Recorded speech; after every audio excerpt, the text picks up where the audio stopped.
खरगोश, तीतर और धूर्त बिल्ली। दूरस्थ वन में एक ऊंचे पेड़ की कोह में कफिंजल नामक तीतर का निवास था। कई वर्षों से वह वहां आनंदपूर्वक जीवन व्यतीत कर रहा था।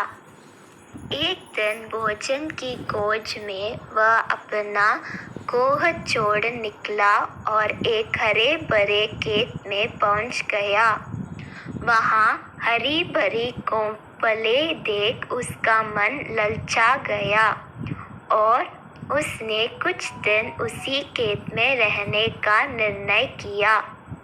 कोंपलों से रोज अपना पेट भरने के पश्चात वह वहीं सोने लगा। कुछ ही दिनों में खेत की हरी भरी कोंपलें खाकर कफिंजल मोटा ताजा हो गया, किंतु पराये स्थान पराया ही होता है। उसे अपने कोह की याद सताने लगी। वापसी का मन बना वह अपने कोह की ओर चल पड़ा। कोह पहुंचकर उसने वहां एक खरगोश को वास करते हुए पाया। कफिंजल की अनुपस्थिति में एक दिन शीघ्रको नामक खरगोश उस पेड़ पर आया और काली कोह देख वहीं मजे से रहने लगा। अपनी कोह में शीघ्रको का कब्जा देख कफिंजल क्रोधित हो गया। उसे भगाते हुए वह बोला, चोर, तुम मेरे कोह में क्या कर रहे हो? मैं कुछ दिन बाहर क्या गया, तुमने इसे अपना निवास बना लिया। अब मैं वापस आ गया हूँ, चलो भागो यहाँ से। किंतु शीघ्रको टस से मस नहीं हुआ और अकड़कर बोला, तुम्हारा कोह कौन सा? अब यह मैं रहता हूँ, यह मेरा निवास है। इसे छोड़कर जाने के उपरांत तुम इस पर से अपना अधिकार खो चुके हो, इसलिए तुम यहाँ से भागो। कफिंजल ने कुछ देर विचार किया। उसे शीघ्रको से विवाद बढ़ाने में कोई औचित्य दिखाई नहीं पड़ा। वह बोला, हमें इस विवाद के निराकरण के लिए किसी मध्यस्थ के पास चलना चाहिए, अन्यथा यह बिना परिणाम के बढ़ता ही चला जाएगा। मध्यस्थ हम दोनों का पक्ष सुनने की पश्चात जो भी निर्णय देता, हम उसे स्वीकार कर लेंगे।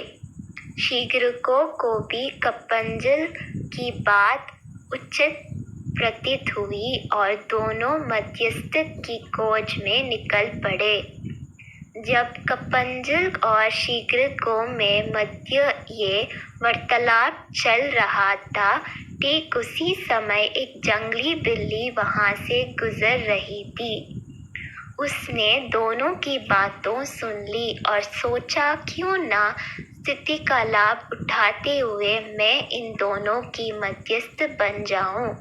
जैसे ही अवसर मिलेगा मैं इन्हें मार कर खा जाऊंगा। वह तुरंत पास बहती एक नदी के किनारे माला लेकर बैठ गई और सूर्य की ओर मुख कर आंखें बंद कर धर्म पाठ करने का दिखावा करने लगी। कफिंजल और शीघ्रको मध्यस्थ की खोज करते करते नदी किनारे पहुंचे। धर्मपाठ करती बिल्ली को देख उन्होंने सोचा कि ये अवश्य कोई धर्मगुरु है। न्याय के लिए उन्हें उससे परामर्श लेना उचित प्रतीत हुआ। वे कुछ दूरी पर खड़े हो गए और बिल्ली को अपनी समस्या बताकर अनुनय करने लगे। गुरुवर, कृपया हमारे विवाद का निपटारा कर दीजिए। हमें विश्वास है कि आप जैसे धर्म गुरु का निर्णय धर्म के पक्ष में ही होगा। इसलिए आपका निर्णय हर स्थिति में हमें स्वीकार्य है। हमें से जिसका भी पक्ष धर्म विरुद्ध हुआ वो आपका आहार बनने के लिए तैयार रहेगा। अनुनय सुन धर्मगुरु बनी पकंडी बिल्ली ने आंखें खोल ली और बोली, राम राम, कैसे बात करते हो?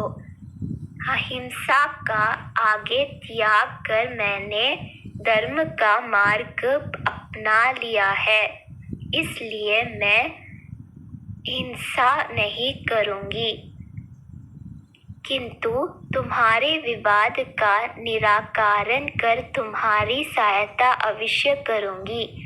मैं विरुद्ध हो चुकी हूँ और मेरी श्रवण शक्ति क्षीण हो चुकी है, इसलिए मेरे निकट आकर मुझे अपना पक्ष बताओ।